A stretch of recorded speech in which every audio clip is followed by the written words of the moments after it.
Bye, Edward. Thank you so much for everything. Salamat po.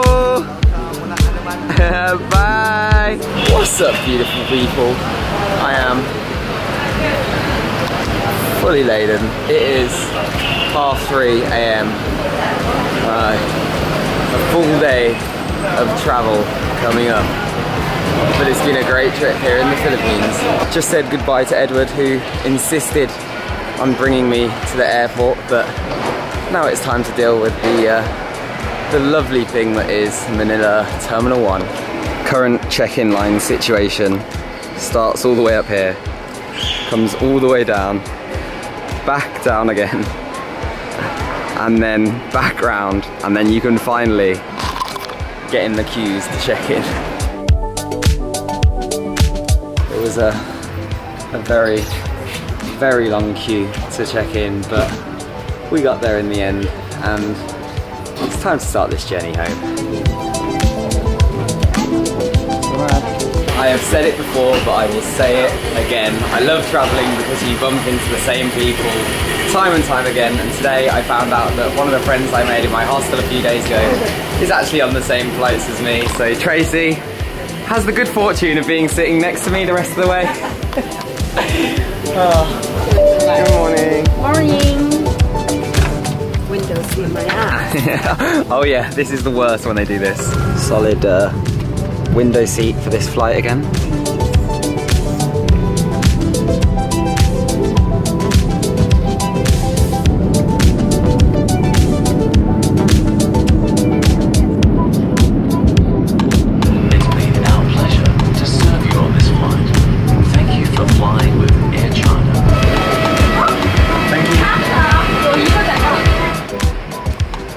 6 weeks in the Philippines, done. My longest trip there, and probably my best trip there because, well, sharing it with Hannah, seeing so many amazing things, and I don't know, it was just a very, very good time. I won't go into too much depth with the review of the first 3.5 weeks because Hannah and I did that a little bit earlier on, just before she left. Big love to Kaluma for inviting us out to experience their tour. That really set up the trip well. Hannah and I just immediately relaxed. We'd got into the hustle and bustle of things in Manila for a day and then spent a day in Coron, but getting out into these deserted paradise islands, that was exactly what we needed.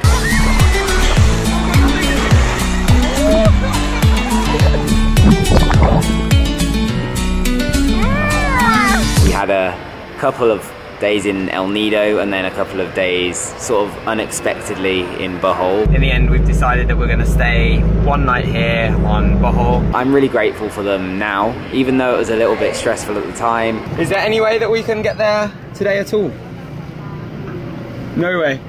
It was definitely for the best. We had a chill. We lost out a bit of time and a bit of money by not being able to get to Camiguin when we wanted, but these things happen, and I think it was worth it to get to Camiguin, this volcanic Hawaii of the Philippines. What a treat that was, seeing the epic scenery, getting to explore on a bike, and then of course seeing the giant clams and retrieving my drone from the side of a volcano. No way! I didn't know I found it, man!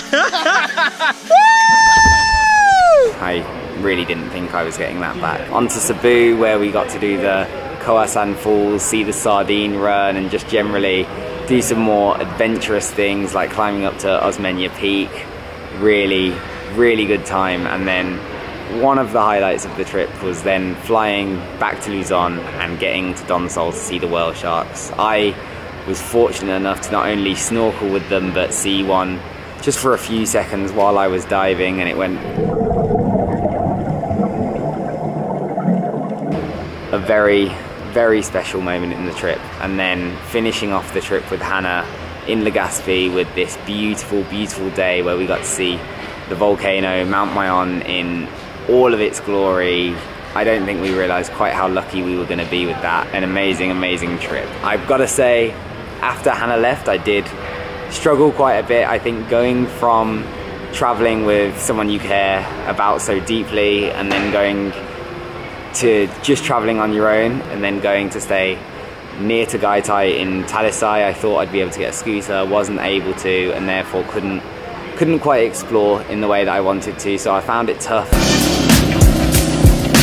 Getting back into Manila was very good because I got to meet Koshan Uncharted, who are two of the most lovely people, incredible Philippines vloggers. If you don't know them, you should definitely check out their stuff. And getting to explore a little bit of Manila with them just for a day or two, and going to the Manila North Cemetery was one of the highlights of the whole trip really for me, because it was something so different, so interesting, and so far removed from anything I thought I would see. I think I was really shocked but also humbled by the experience. Do you know why your family came here? Why did they move to the cemetery?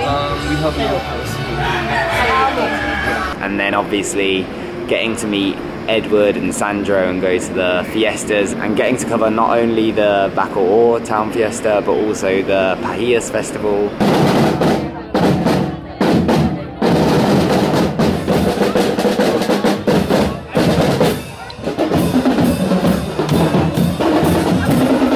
Two things that I don't think I'd have been able to do without knowing someone local. Very, very good thing.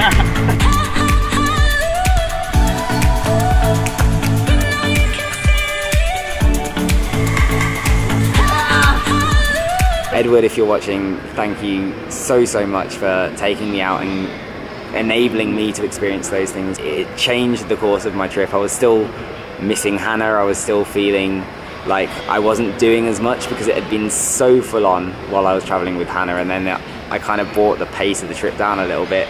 That came at the perfect time, because getting to go to these crazy fiestas and festivals and see all of the marching bands and the huge giant figures and everything, it was just, I think it was really the injection of pace that I needed in the trip at that point.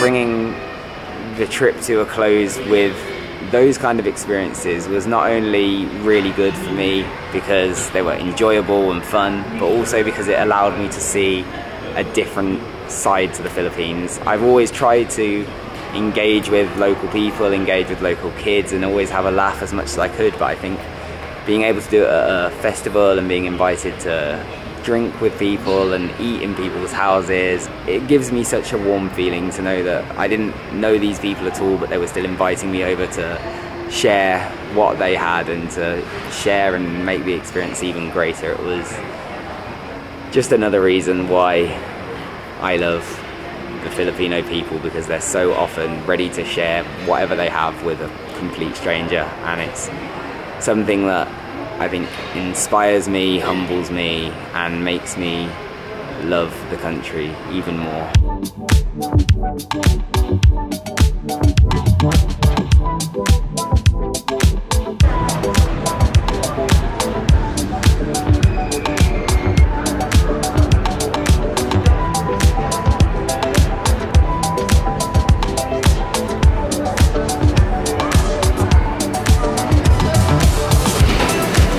If it could be nice and sunny and warm when we get back in England, that would be. Window on this flight, not just a pane of plastic. Living the dream.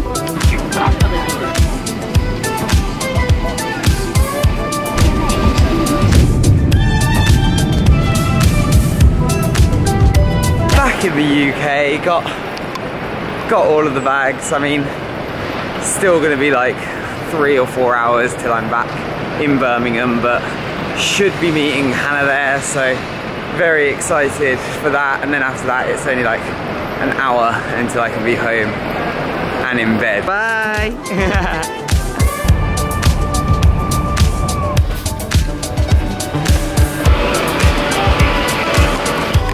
Missed ya.